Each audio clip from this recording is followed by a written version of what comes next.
A tornado-warned storm racing through western Pennsylvania overnight, tossing trees and causing damage in Tarrenton.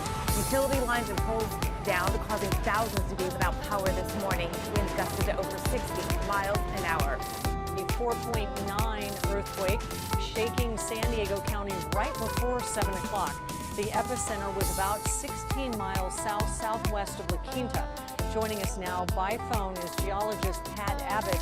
And Dr. Abbott, first of all, thank you for joining us. You know the plates in that area. Explain what happened. Well, this is a very common area for earthquakes in Southern California. We're talking about the San Jacinto Fault. That's the fault that runs on the west side of Salton Sea, up right near Borrego Springs, and then heads on up and ultimately merges with the San Andreas Fault in San Bernardino. So this is the common earthquakes you get from there. The good news is for that portion of the area, lots of earthquakes of each side, 4.9, something we could feel, and a lot of aftershocks here right away too, of 3/6 and some other things big enough to feel. The good news is this particular area is famous for lots of earthquakes we feel, but it hasn't generated a really destructive one in a long, long time. Speaking just as I was introducing you, there was a little more shaking going on. It's interesting, but it seemed as though, at least here in this building, we felt this one more than usual. It was really shaking here in the studio. Any explanation for that? Well, partly it was a very shallow earthquake, and then it is a typical Southern California earthquake, what we call a right lateral strike slip. That is to say, the left side of the fault was moving towards the northwest. But indeed it was. I felt it here at home, and commonly ones of that size, I don't necessarily feel. So something about breaking through a tough spot on the fault, or some little irregularity like that can sort of help direct where the seismic waves go. We use this example all the time, this little metaphor of like taking a rock and throwing it in the water and then watching the waves go away from it.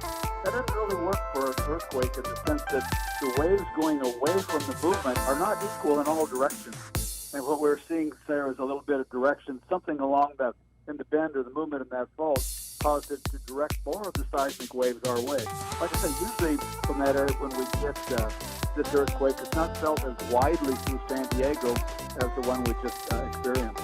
Certainly not. What do you want people to know?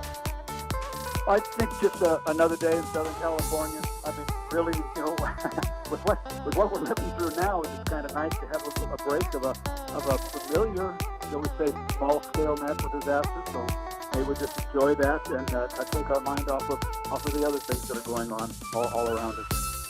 And only you could describe it like that. The expert in the field. Always appreciate your expertise and your time explaining. It's pretty jittery when something like that happens, and so you make us feel better. Thank you, Dr. Abbott.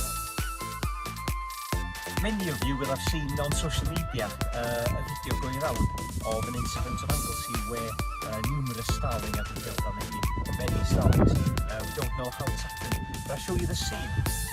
So we're just outside Fort Eithar here by Llyn Lake. As you see on the road here, there's approximately 225 dead starling on the road itself, and many others along the hedge on either side of the road. No starling apparent, no starling apparent in the fields on either side. It's very strange.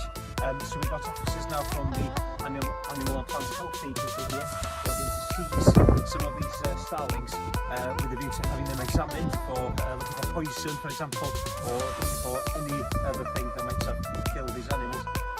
So it's happened yesterday evening at about 20 to 4 p.m. So if you have any information, if you might have seen anything, then it's very strange. Now, a strong earthquake has rocked the Greek capital Athens, sending people running from buildings in panic. The European Earthquake Monitoring Centre recorded a magnitude 5.1 quake whose epicenter was just 22 kilometres northwest of Athens. Well, the quake temporarily brought down power lines and phone connections. Hundreds of people have been pouring onto the streets fearing aftershocks, and there are also reports that some old buildings have partially collapsed. Well, let's go to Athens now for the latest from our correspondent Panos Kitsakopoulos. Panos, what's going on there now? Authorities saying that the worst is over? Hi, Tox. Listen, the worst is indeed over. It appears to be over.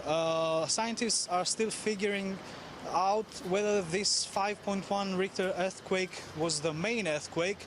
It appears so. But first, let me say we're all safe here at the Euronews office in Athens. We really felt it. But that's not particular news since there weren't any significant damages or injuries reported. There were some very old uninhabited buildings which sustained superficial damages, and just a few collapsed, like an old loading structure in the Piraeus port. Luckily, no one was at harm's way there. Now, until now, only 2 people were reported lightly injured by falling debris. The one is a 6 months pregnant tourist, and the second, a local woman. Now, since the earthquake happened at 1:15 Central European time, so at work time, apart from the initial panic, people in Attica and Evia exited their buildings orderly, and most of them went to open spaces until it was safe to return about an hour after the initial tremor and a little after a second strong earthquake. But it's worth noting, however, that as earthquakes are a common phenomenon in Greece, we Greeks are sufficiently educated in coping with them. Panos Gitsokopoulos with the latest from our office there in Athens. Thank you.